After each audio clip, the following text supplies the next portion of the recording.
Hi guys, it's B here again with another episode of the singing sessions. This week we're looking at music notations. So last week we looked at rhythm. This week we're going to give that a shape and add a melody to make it a song. Today is about learning all sorts of words and all sorts of ideas that are really important when we're learning how to sing. We're not going to be singing so much this session. We might do a little bit when we get to scales, but it's all going to be very gentle and it's basically going to be a warm-up as we go. So don't let yourself get cold, put a jumper on, put a cardigan on, something like that, and just get ready to use your brain. So first things first, I want to remind ourselves of a couple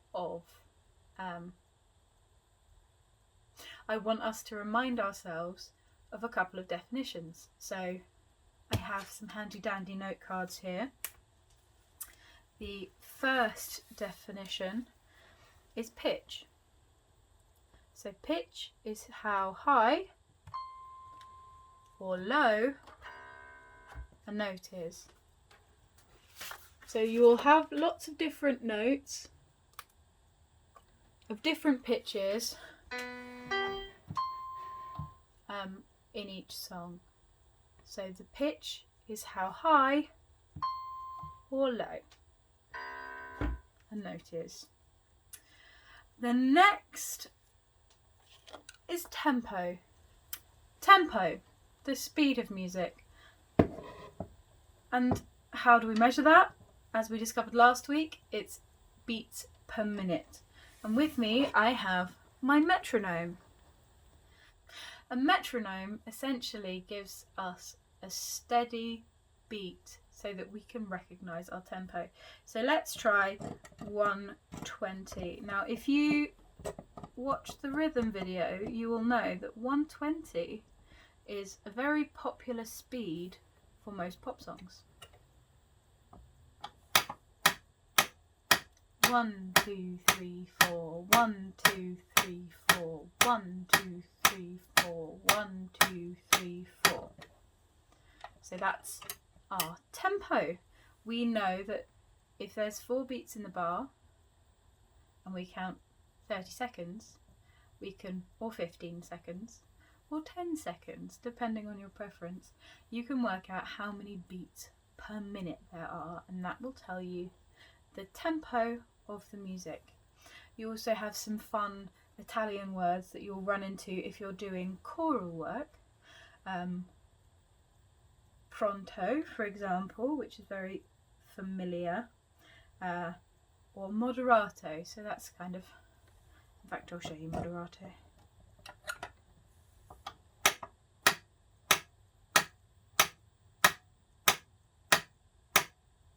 You also have adagio, which is much slower.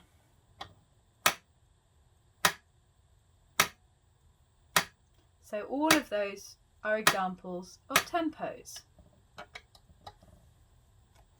The tempo is not quite the same as the pulse, but it has similar purpose. So our metronome can tell us both the tempo and the pulse of the music. So we have a consistent. Now that is always going to be the same speed all the way through the song.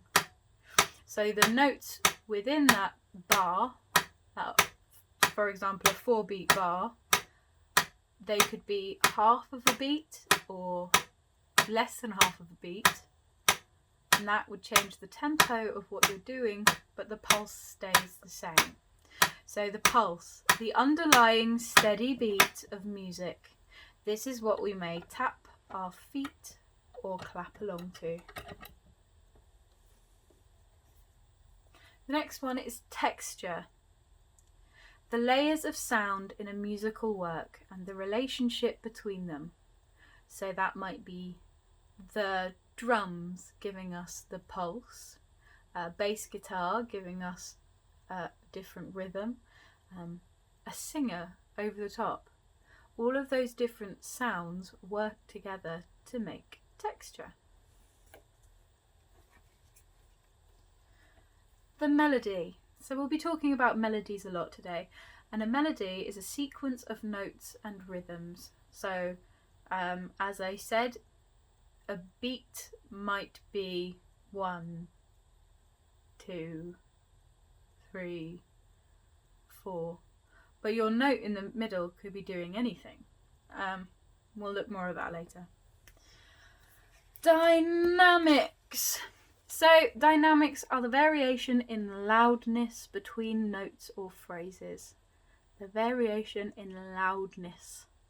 So you might go from very quiet to very loud.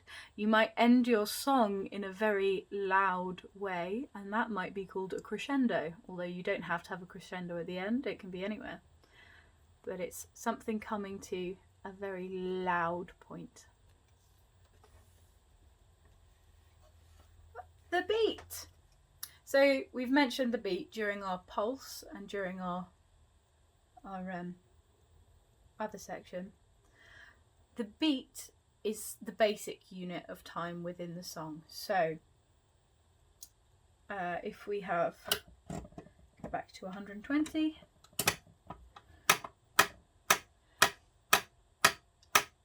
The space between the ticking noise is how I think of the beat. So we count on the tick. 1, 2, 3, 4. 1, 2, 3, 4. 1. 1. 1, 3. 1, 3. 1, 2, 3, 4. 1, 2, 3, 4. So we can count those beats in different ways, but the beat will always take up some space based on your time signature, which we looked at last week. So the top number will show you how many beats in a bar, and the bottom number will tell you how long a whole note would take. Duration. Speaking of whole notes, duration is the length of a sound. So a short duration would be, whereas a long duration would be. We think about that a lot when we're singing because we have to hold a lot of notes. Timbre. The timbre is the particular tone that distinguishes a sound or a combination of sounds. So when we're talking about minors and majors later, a major chord could be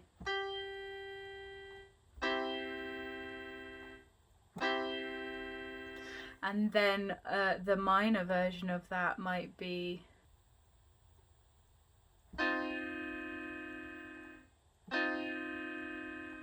so it's slightly sadder, slightly bleaker. We might also compare types of instruments. So let's see this acoustic piano. It's still electric, so it's not quite. But if we compare it to the electric piano option,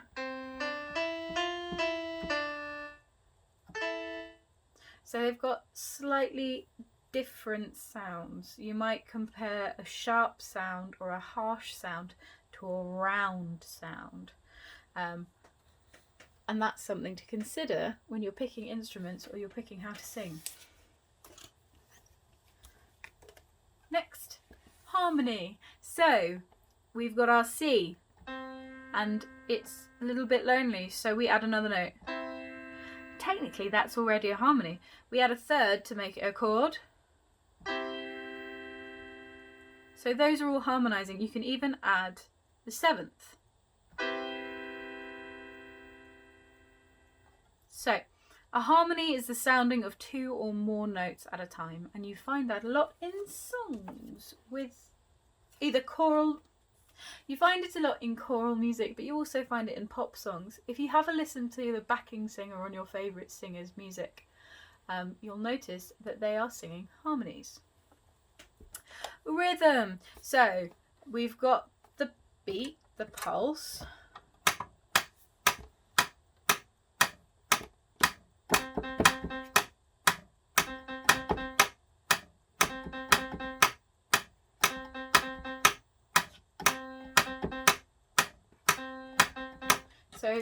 I was playing a rhythm on the piano of long and short sounds. Structure. This is what we're learning about today. Without this knowledge, you won't know how to build a piece and what sections are in. For example, a verse, which is a piece that is not repeated. The rhythm and the melody might be, but the words will change. A chorus, which tends to stay the same the whole way through the song. Or a bridge, which takes you from a verse to a chorus or a chorus to a verse, but changes the melody significantly. So here's where you might find a key change. So those are our definitions, and I will refer back to them occasionally. If I need to use the card to remind myself of what I'm saying, I will pick one up and I will show you. So now that we've got a few of those words that I will be using out, we're going to look at some of the more theoretical stuff. So the first thing I want to show you is this. So we've got a lovely view of our keyboard, and you'll see that on each of the keys there is a letter, and those letters refer to the note that you will hear when you play it. So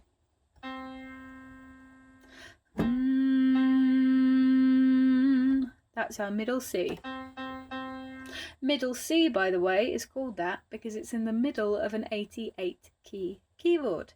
It's also known as C4 because on 88 keys it is the fourth C that you will get to. Why is that important? Because we measure octaves from C to C. So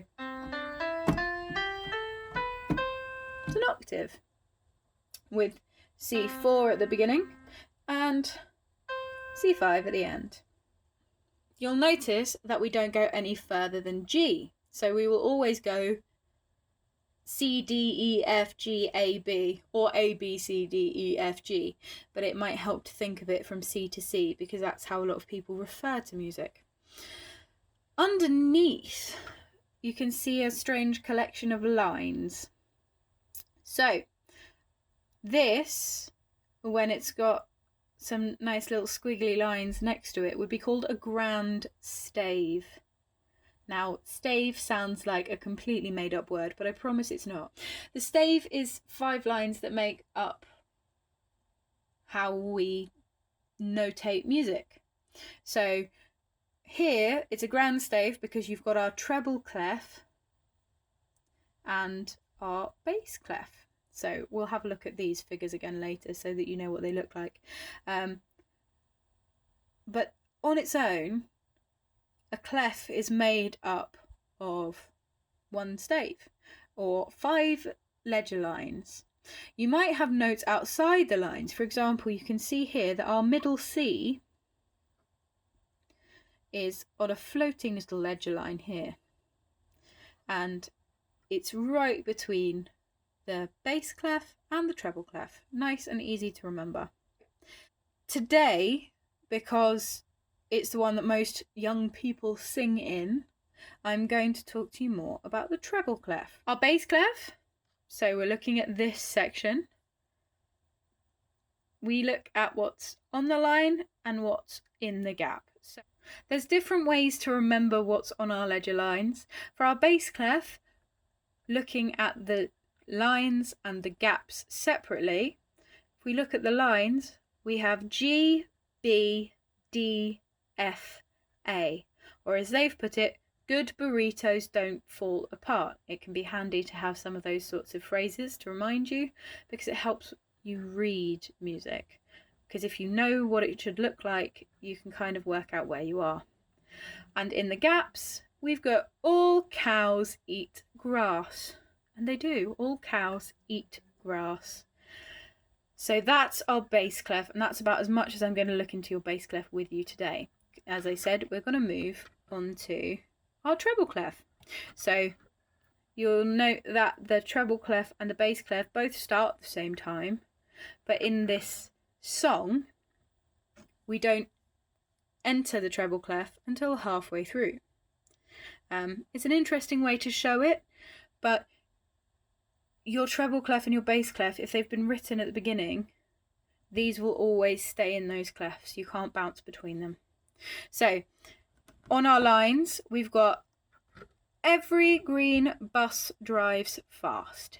E, G, B, D, F. Easy peasy. And the simplest one, face in the space. So F, A, C, E. Each line shows a particular pitch. Spaces also show a pitch too. Higher pitches are at the top of the stave, lower pitches are towards the bottom, like climbing a ladder. A clef is used to show which lines mean what, and also shows the area of pitch in which the notes are played. So we know that if we've got a C, in fact no, let's go for a G. I know it needs to be here because it's got a treble, which means it can't be before our mid C. When we're singing, we normally see a treble clef. For piano, you normally see a treble clef and a bass clef. So I'm going to move on to my wonderfully drawn example of our treble clef. So just so you can see it in a slightly larger format, we have E on our bottom line. So the bottom line of a treble clef will always be an E, always. The ledger line below that will be a middle C. So it's not part of the 5 lines, it's underneath, and it will always be a C. So as we climb our ladder, so if we think of this as the bottom floor, we're stepping up and climbing each of these, and each of these are separate notes. So down here we have a D, which is just below our ledger line, and here we have a different D. So this D is going to sound different from this D, and I will show you that now.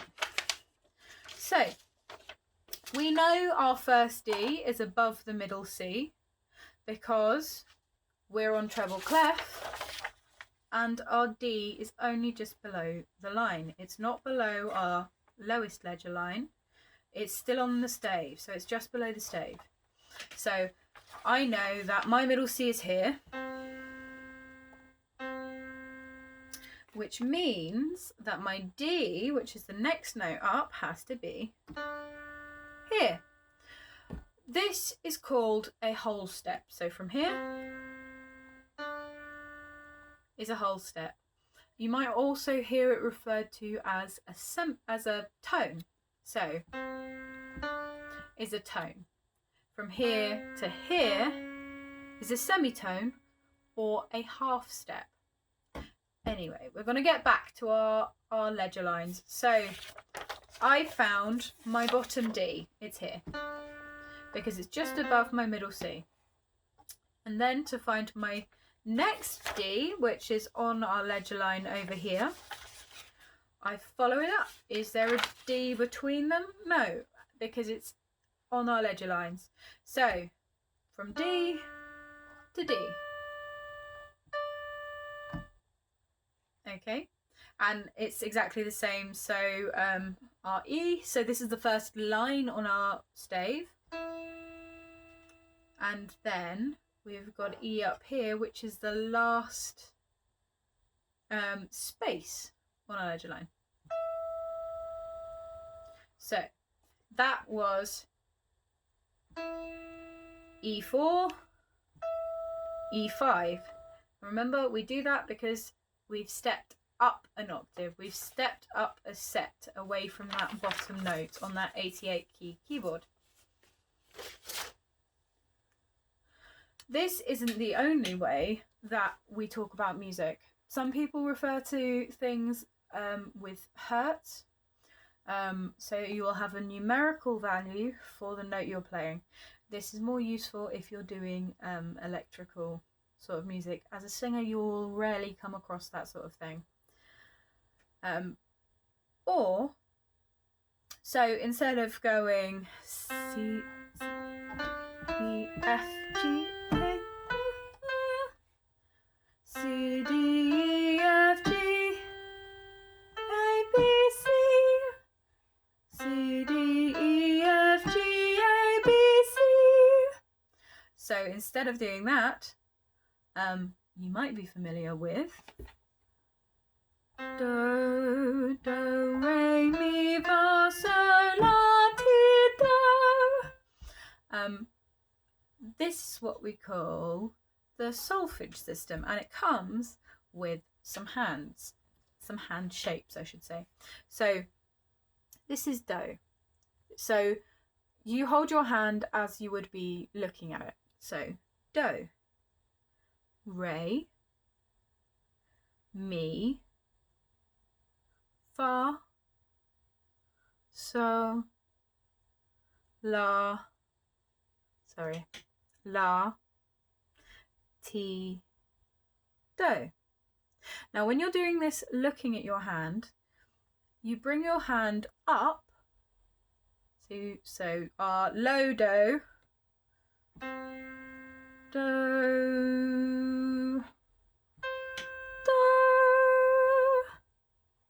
It's easier when you're in the room with me.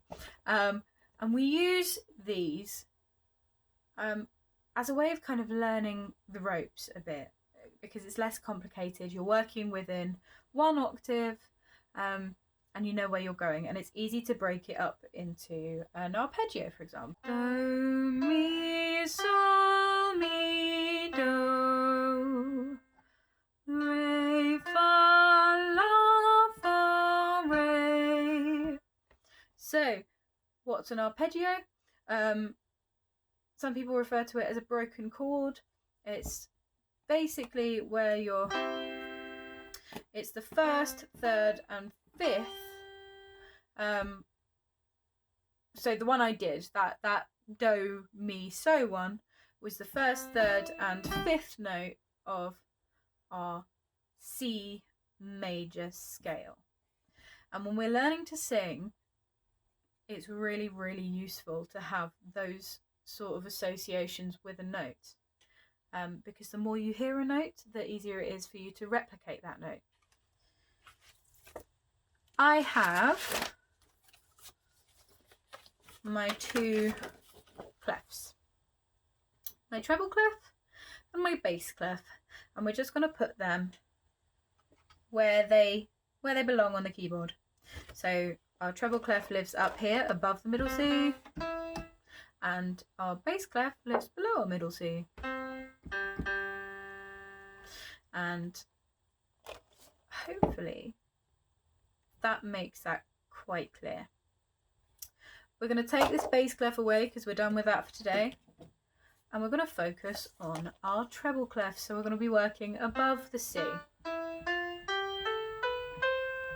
And the first thing I want to do, now that we've moved on to our piano, is to show you some scales. So the first one I'm going to show you is the C. So that's that do, re, mi, fa, sol, la, ti, do that we just did. It's a major chord. What's the difference between a major and a minor? So our major C sounds quite cheery, sounds quite nice. Then we have our natural minor. So each natural minor scale shows the same notes in a slightly different shape. So you've got semitones where you didn't have them before. So it's going to look like this.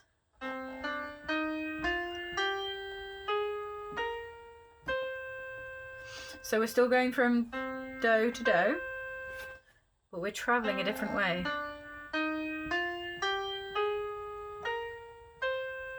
Excuse my hand positions, I am not a pianist. And that's the natural minor. We've only shifted a couple of semitones around. We also have what's called a melodic minor.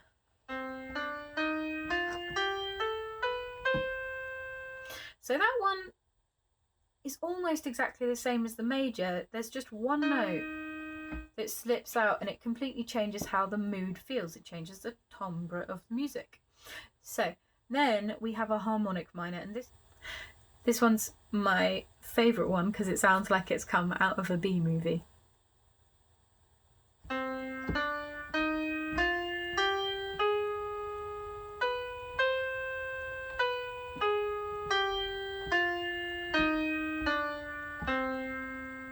Now, there's a reason that that one sounds like it comes from a horror movie, and that's because it is in a lot of horror movies. That's not the only place that you'll find a harmonic minor or any of the other minors, but they do lend themselves to sort of a sad feeling or a spooky feeling, whereas our major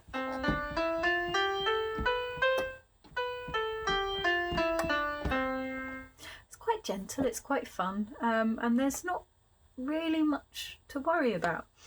Now I want to show you another couple of scales. We won't go through all of the minors, but I just want to show you what a difference one or two notes make. So our C sharp, do you remember those tones and semitones I was talking about, or notes and half notes? Well, this is where our flat and our sharp come in. Now our flat looks a little bit like a drunk hashtag, and our sharp looks like someone got overexcited about doing a lowercase b with their new calligraphy set. But if you're going up by a half step, so we've got our C, now we're taking a half step up, we are moving to C sharp. If we go down a half step, this note actually has its own name, but that would be a flat. So let's go for a B flat, shall we? So that's a B flat. If we're going up, it would be a C sharp. It's the same key, but it has a different name depending on what you're looking at. And effectively, what that does is just change the mood a little bit. So, the next one I'm going to show you is C flat major.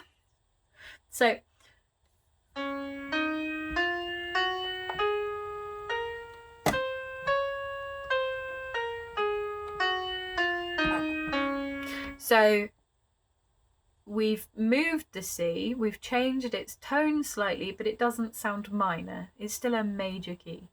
Now let's go up to a D.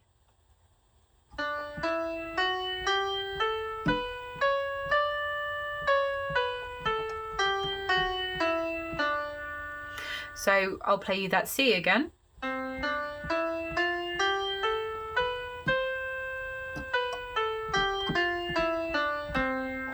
And then the D.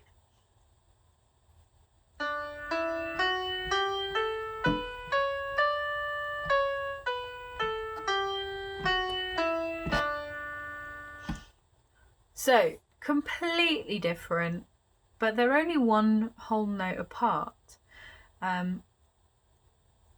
Let's go all the way up to our G. So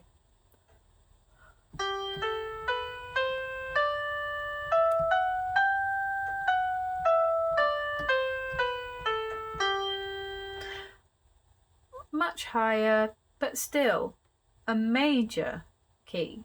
So now let's find that G and change it to our natural minor. Right.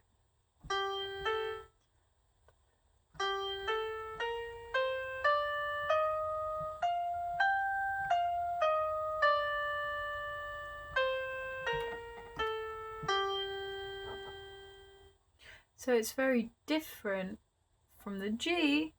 You can feel the minor, but it's still based around those notes. Okay, so now we're going to move on to some of those rhythm things that we were thinking about last week, and we're going to use some of their proper terminology.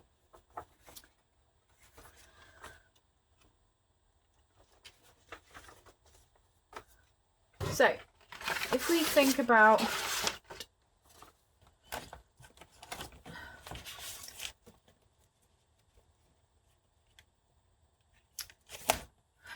we're going to have a think about note duration. So we talked about this last week. I'm going to bring back my my metronome here, and because I think it will help us talk through it. The way that a note is written on the stave shows how long the note lasts or is held for, and that is based on the number of beats in the bar. So let's say we're in 4/4. So that was 4 beats, and a whole note was held for 4 beats. So let's count that. 1, 2, 3, 4. 1, 2, 3, 4. And now I'm going to hold it for a whole note. 1.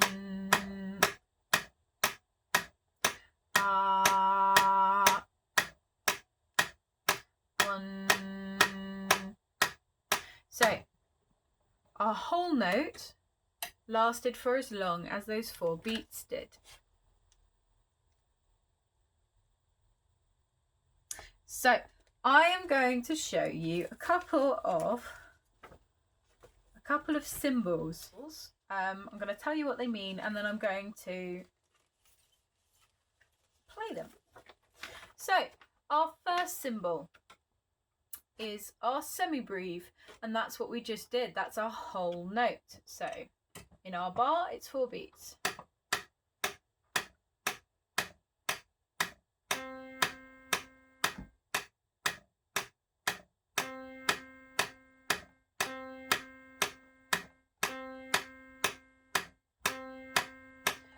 That's a semibreve.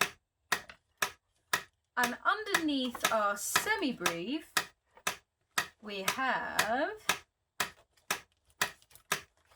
a minim.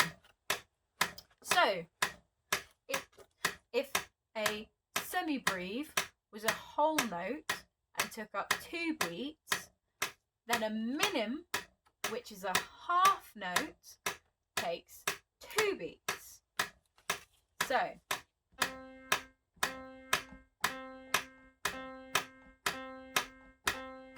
1, 2, 1, 2, 1, 2, 1, 2, 1, 2, 1, 2, 1, 2, 1, 2. So we'll go to that semibreve. 1, 2, 3, 4. 1, 2, 3, 4. Go back to that minim.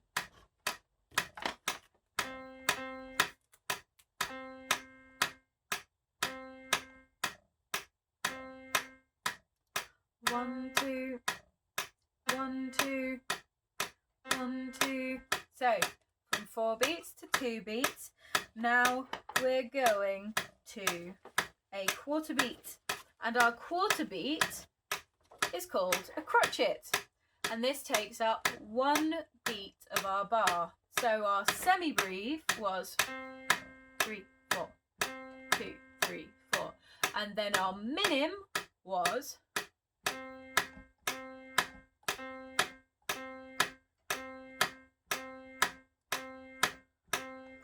now our quarter note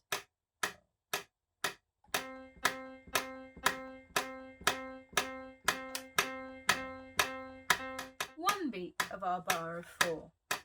So we've got, that's our semibreve, 4 beats. Now we're going to our minim. 1, 2, 1, 2, 1, 2, 1, 2, 1, 2, 1, 2. Yeah, our minim. 2 beats, also known as a half note. And then half of a half note is a quarter note, and that is our crotchet. So it's 1 beat.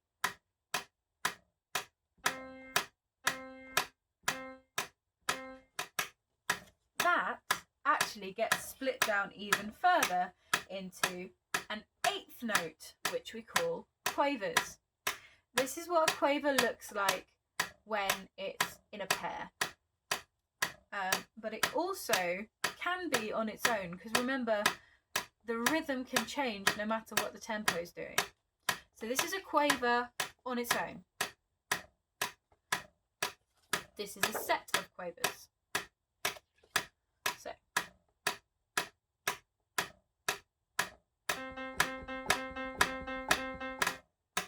Tricky, because they're fast. But remember, you can see them on their own as a quaver or in pairs. But they'll always be a half beat. So that's half a crotchet. We can even go down to a semiquaver. And a semiquaver is a 16th note. And I don't think I can play the piano fast enough to do that. So.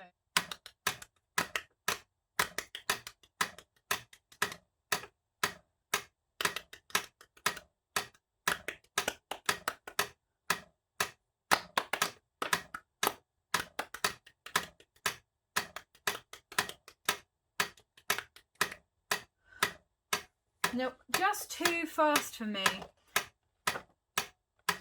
So let's slow it down. So again, 1, 2, 3, 4. Let's try a Semibreve.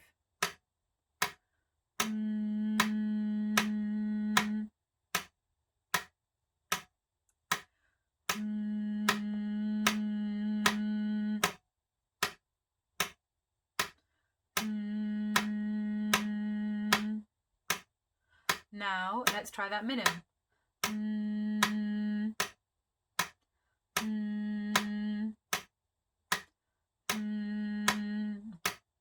Now we're going to go for a crotchet, so that's one beat.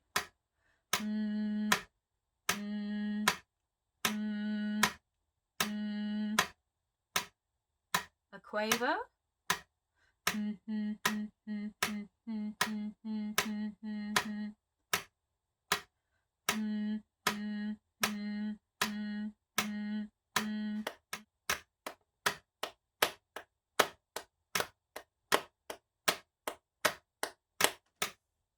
It's very quick indeed. Now we've got our semi-quavers, which are even faster. So we're trying to get 4 semi-quavers, 4 quarter beats into the space of 1 crotchet, so 1 beat.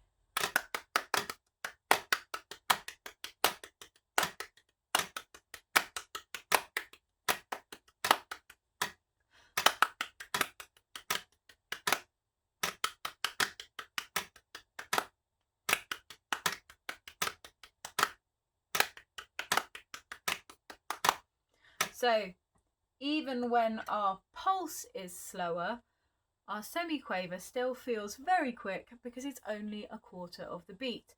So let's just go through those words again one more time. We've got our semi-beat, we've got our whole note. Breve takes up 4 of those beats. Then we have our minim, which is 2 beats. Then we have our crotchet, which is 1 beat. Then we've got our quaver. Then we've got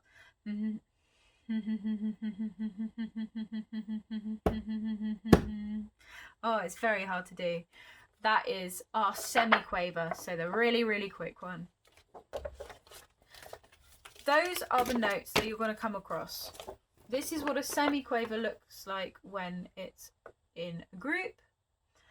That's often how you find semiquavers because they are so quick, and normally it will be played by a drum or by another instrument. It's quite hard to do it with your voice, but some rappers can. So those are the shapes of the music when you play it, the actual notes, but that's not the only thing that makes up a rhythm. The other part of the rhythm is our rests. And we have a rest that matches each of those notes. So we have our Semibreve rest that looks like this. I think it looks like a little hat, but upside down. It will always be on the bottom of the line. That's how you know it's a Semibreve rest. And like a Semibreve, it takes 4 beats. Then we have our Minim Rest, which looks like the hat, but the right way up. And this is a half note. Like the minim itself, it takes 2 beats. Now, this is the Semibreve rest, but with its hat on the right way up. That's how I think of it. They look very similar, but they are recognisable in music, I promise. Then we have our crotchet rest, which is 1 beat. So there's going to be no noise for 1 beat. And our quaver rest, which is a half beat. And it looks quite fun, I think. Half beat. And that's the last rest. The only other thing that I think you would find helpful right this second is what happens when there's a dot. So in this case, it's a dotted minim. What does that mean, you ask?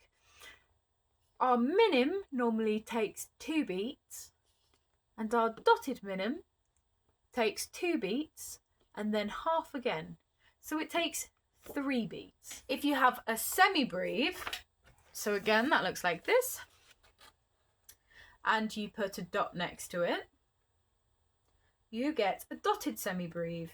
So that takes the 4 notes of the whole note and then another 2, because 2 is half of 4. So you get 6 beats in a dotted Semibreve. And then in our crotchet, which we know is 1 beat, if you see a dot, it means 2 beats. So, what have we covered today? We have covered scales,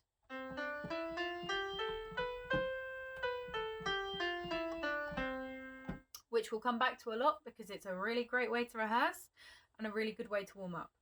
We even talked about arpeggios.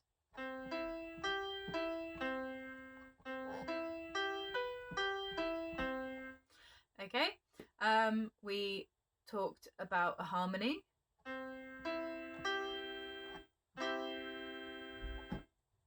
We talked about the length of a note. We talked about the shape of that notation. We talked about our stave, our bass clef, and our treble clef. And we covered how to recognise the notes on the line and in between the line, and why our notes are called what they are. So, we know that we sing mostly in treble, but we might see bass as well. We know that our keyboard goes from C to C.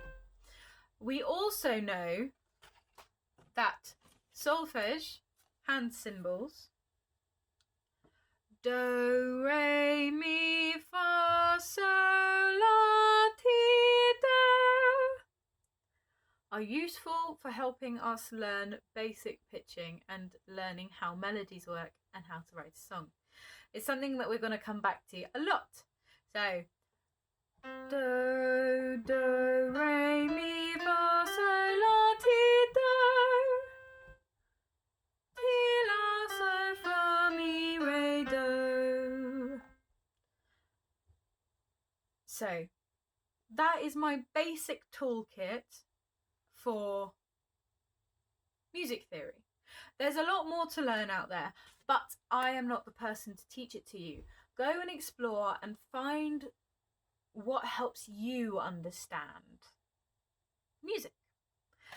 And enjoy it.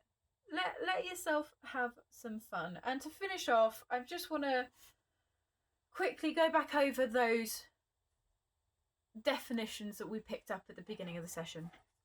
Rhythm. Combinations of long and short sounds that convey movement. So we have, let's make a pattern. We have a minim, we have a crotchet, and we have a crotchet rest. So we know our bar is made of 4 beats. Okay. Quarter note, half note, quarter note, rest.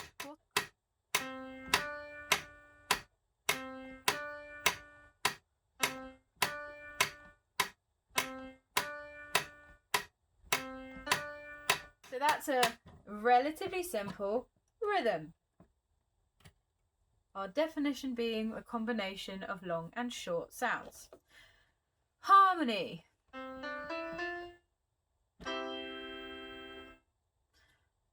Timbre.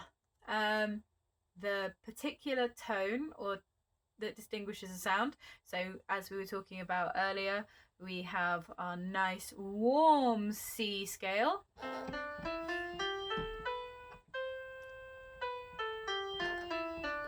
And then we have our slightly creepier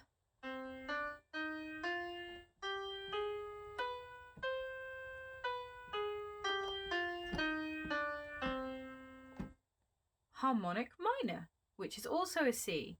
So they're both C, but a little shift of semitones can completely change how it feels. And the timbre. What can also change it is whether it's a big instrument or a small instrument, and stuff like that. Duration. So we've got our minim, 1, 2, and our whole note.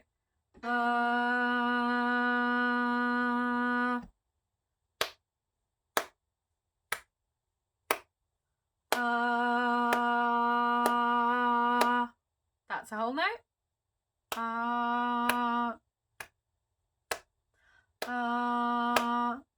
That's a half note. Beat. This is our metronome. The gap between the ticks and the tick itself make up the unit of time within our music. Dynamic. So that's the one that's very, very quiet or very, very loud and changes between the two. Melody.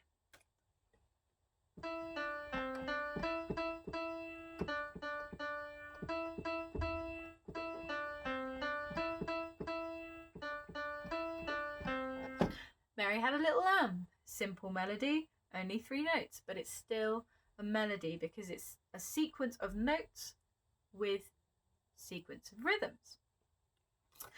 Texture. So this is the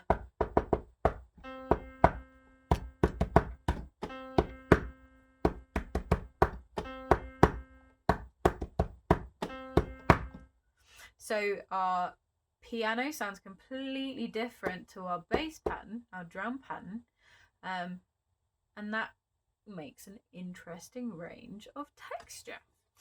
Pulse, that's our metronome's job. It keeps a steady pulse because I can't. Then we've got tempo, beats per minute. How many beats can you fit in a minute? That's how we measure tempo. It's the speed of the music. And then pitch. We have low, and we have high, and we have all of the bits in between.